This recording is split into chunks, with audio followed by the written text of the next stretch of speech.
Friends, how are you. अभी हम करने जा रहे हैं 8th क्लास के लिए chapter number 5 data handling mathematics exercise 5.3 question number 2 नहीं है, ये क्वेश्चन नंबर 3। इसमें क्या है वो समझिए। Find the probability of the pointer stopped on D in question 1A। Okay, जो हमें प्रोबेबिलिटी निकालनी है कि अगर जो पॉइंटर है वो डी पर स्टॉप करता है, यहाँ दे रखा है 1A ये वाला, अगर डी पर स्टॉप करे तो उसकी प्रोबेबिलिटी क्या होगी। ठीक है। सेकंड है probability of getting an ace from A well shuffled deck of 52 playing cards. जो ताश के पत्ते होते हैं, कार्ड्स होते हैं, 52 कार्ड्स होते हैं ना उसमें, जिसमें हुक्म है जिसे हम कहते हैं स्पेड, जिसके अंदर जो पान का पत्ता होता है जिसे हम कहते हैं हार्ट कार्ड, जिसमें चिड़ी का पत्ता होता है जिसे हम कहते हैं क्लब, राइट, जिसके अंदर ईंट के पत्ते होते हैं जिसको हम कहते हैं डायमंड, राइट। तो टोटल 52 कार्ड्स होते हैं, उसके अंदर हमें निकालना है कि अगर एस उसमें आए तो उसकी प्रोबेबिलिटी क्या होगी कि वो पत्ता उसमें से निकालें और वो पत्ता जो है वो एक इक्का आए, एस आए इक्का, हुक्म का इक्का भी हो सकता है, पान का इक्का, ईंट का इक्का, है ना। या फिर कौन सा रह गया, ईंट, हीट, हुक्म, पान, चिड़ी, ये 4 पत्ते होते हैं। तो ये करना है हमें। फिर है next C, probability of getting a red apple, see figure below. अब हमें प्रोबेबिलिटी निकालनी है इस क्वेश्चन के अंदर कि उसमें से रेड एप्पल निकले, अगर हम इसमें से कोई एक एप्पल निकालना चाहे तो रेड एप्पल टोटल 3 है, राइट। तो ये चीज़, ये प्रोबेबिलिटी का केसेज ये हम करेंगे, समझेंगे और अच्छे से करेंगे। मैं आपको बताऊंगा 5 या 6 चीज़ें जो होती है इसमें, वो आप ज़रूर ध्यान रखिएगा और ये चीज़ें लिखने पर आपको पूरे मार्क्स मिलने वाले हैं। ठीक है, तो चलिए करते हैं।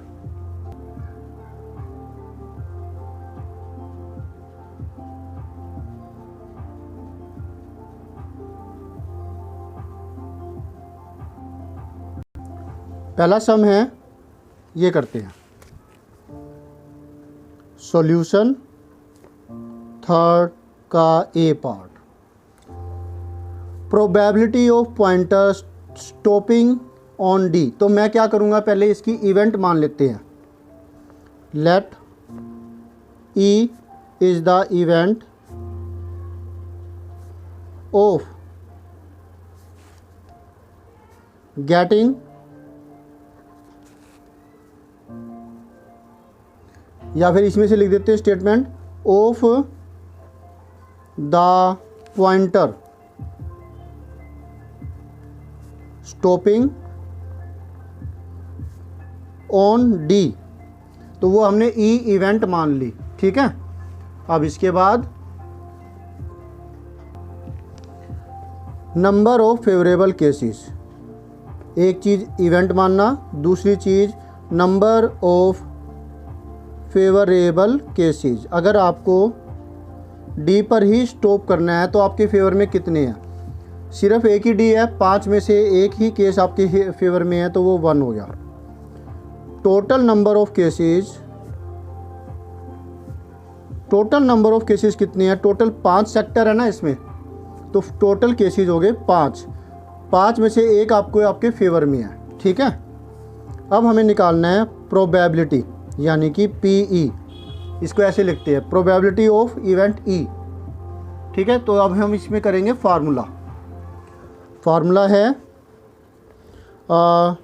Total number of favourable cases, favour में कितने हैं, और नीचे लिखेंगे total number of cases, favourable नहीं, जितने टोटल होते हैं, total number of cases.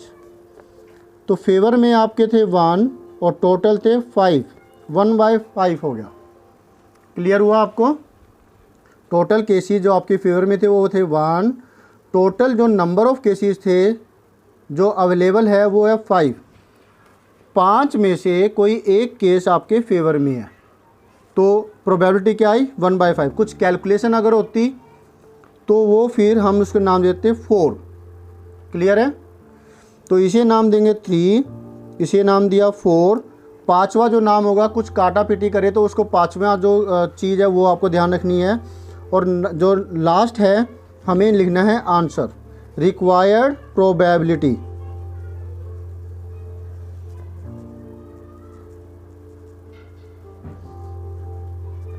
One by 5 answer. ठीक है, तो ये हमने एक पार्ट इसका कर दिया। होप सो आपको समझ में भी आ गया होगा। अब नेक्स्ट इसी तरीके से हम उसको करेंगे नेक्स्ट पार्ट को।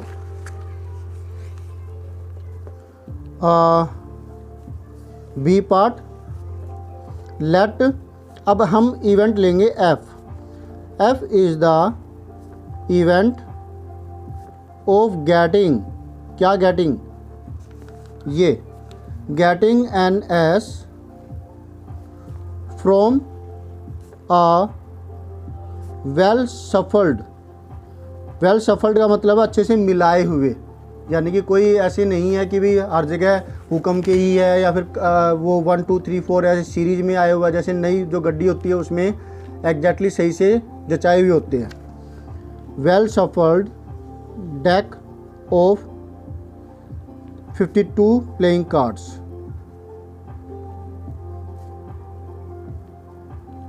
ठीक है, या फिर इतना लिख दीजिए, F is the event of getting 1 S from 52 cards. ठीक है, या फिर इतना ही लिख दीजिए, 5 is the F is the event of getting an S, that's it. ये भी लिखने की जरूरत नहीं है, लिख देंगे तो कोई दिक्कत नहीं है। इसके बाद नेक्स्ट जो चीज़ है, नंबर ऑफ फेवरेबल केसेस। अब देखिए ना, इक्के जो है वो कितने होते हैं। एक हमारे पास स्पेड है, इसका एक इक्का होगा। एक है हमारे पास क्लब, इसका एक इक्का होता है। एक है डायमंड, इसका इक्का होता है। और एक है हार्ट, इसका एक इक्का होता है। तो 4 इक्के आपके फेवर में हैं। 13 कार्ड इसके होते हैं, 13 कार्ड्स इसके होते हैं, 13 कार्ड्स इसके, 13 कार्ड्स इसके। ये दोनों ब्लैक कलर के होते हैं, ये दोनों रेड कलर के होते हैं। तो 13 4 जार 52 कार्ड्स है, 52 कार्ड्स होते हैं। इक्के सबके एक एक है। तो नंबर ऑफ फेवरेबल केसेस हुए 4। 4 इक्के आपके फेवर में ना, चारों में से कोई भी आपके एक आ सकता है। अगर उसमें से हम एक कार्ड निकाले तो 52 कार्ड में से 4 कार्ड आपके फेवर में, तो फेवरेबल केसेस 4 है। अब टोटल नंबर ऑफ केसेस 52 है ना, 52 में से 4 आपके फेवर में है।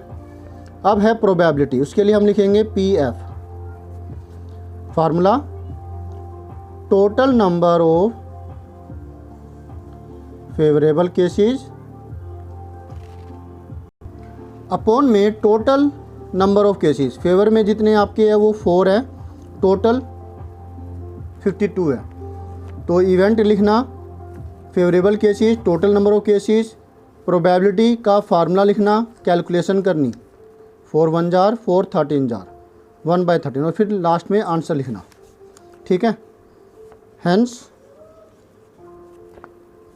रिक्वायर्ड प्रोबेबिलिटी लिख देते हैं पूरी स्टेटमेंट की बजाय, रिक्वायर्ड प्रोबेबिलिटी 1/13 आंसर। ठीक है, क्लियर हुआ आपको ये? Very good. अब हम करने जा रहे हैं लास्ट पार्ट इसका। तो इसके लिए हम क्या करेंगे, इवेंट मानेंगे, ई मान ली, एफ मान ली, जी कर लेते हैं। Let G is the event of getting a red apple. G वो इवेंट है रेड एप्पल गेट करने का। तो टोटल नंबर ऑफ केसेस कितने हैं आपके फेवर में नहीं, टोटल नंबर ऑफ केसेस लिख रहा हूँ पहले मैं इस बार। Total number of cases, total है हमारे पास ये कितने केस हैं, एप्पल हमारे पास 7 है। 7 में से कोई एक चुनेंगे ना हम। तो टोटल नंबर ऑफ केसेस हुए 7 favourable cases. Number of favourable cases, अब हमारे फेवर में कौन से है, हमें चाहिए red card, sorry red Apple. Red Apple है हमारे पास 1 2 3, 3 तो रेड एप्पल है और एक और ये रहा 4, और ग्रीन एप्पल 3 है, 4 रेड एप्पल है और ग्रीन एप्पल 3 है, टोटल हो गए 7। तो फेवर में कितने हैं, हमें तो रेड एप्पल निकालना है ना, तो 4। अब फार्मूला यहाँ लिखेंगे PG, probability of event G, formula है वो आप लिखेंगे total number of favourable cases, total number of cases. फिर फेवर में आपके हैं 4 आउट ऑफ 7, 4/7, काटा पिटी कुछ नहीं हो रही, सीधा हमारा क्योंकि लोवेस्ट फॉर्म में है ये, कुछ नहीं कट रहा। फिर सीधा आंसर लिख देंगे, so the required probability is equal to 4/7, या फिर आप ये पूरी स्टेटमेंट लिख दीजिए, probability of getting a red apple. इसी तरह से दूसरे में आप ये लिख सकते हैं, तीसरे और पहले में आप ये लिख सकते हैं। ठीक है, तो ये हमारा जो है सम ये पूरा हो गया, आपको समझ में आ गया होगा। कोई दिक्कत है तो आप कमेंट बॉक्स में कह सकते हैं, और अब आप जो है फटाफट से इसका स्क्रीनशॉट ले लीजिए, और फिर ऐसे ही कोई सम आते हैं तो आप खुद उसको फाइंड आउट करने की कोशिश कीजिए।